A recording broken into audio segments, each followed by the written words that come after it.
In this video, I'm going to cover some of the basics of working with toolpaths in Ibex. So all toolpaths start by making a selection. If I select an object in the workspace, then I can go up here to the toolpath ribbon and select the toolpath type I want to create.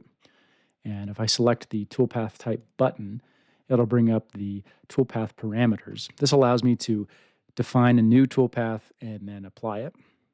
Or I can also select from my save templates if I select this dropdown. And then I get a menu showing my saved templates and my recent methods. I also have access to the same information over here on my save toolpath methods flyout. So I have my profile toolpaths. I'm going to select the demo quarter-inch profile and apply it to my selection. And it's applied in the workspace. Now, like I said, the selection is the starting point. And the selection is important. So if I select this circle, it's drawn in blue because it's a container. If I then select the head, it's drawn in red because it is a hole. If I were to apply, let's say, a hatch in this case, I have a demo 3/8" hatch. I'm going to use that and apply it. Because I selected the head as a hole, the toolpath is only applied between the outer container circle and the inner head logo that is a hole. And that's how I can control where toolpaths are applied in my design. So if I select the head logo in the far left icon and apply the exact same toolpath, it's applied within the head because I only selected that contour and it was selected as a container. If I select the complete logo on the far right here, I have an outer circle that is a container. The inner circle is selected as a hole, and then the head logo is another container.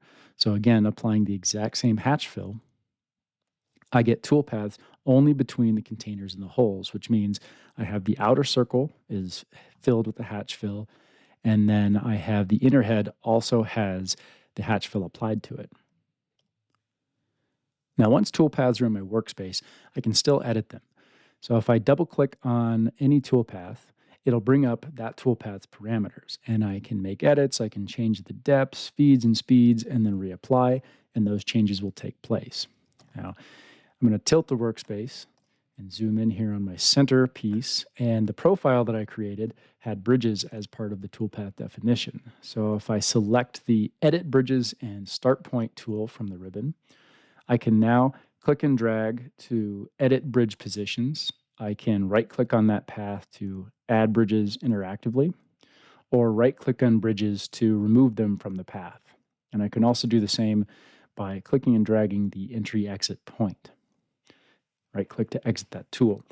I'm going to reset the view and go back to the plate view. Once toolpaths are in the drawing, they can be treated like any other object. So I'm going to pan over here to this design and zoom out a little bit. If I have it selected, if I hold the Control key, I can create copies and move it around the workspace fairly easily. This can now be scaled, it can be rotated, and it can be distorted. And when I'm doing that, it's not just distorting the toolpaths I had originally applied. At each step, the toolpath is being recalculated to fit the new geometry.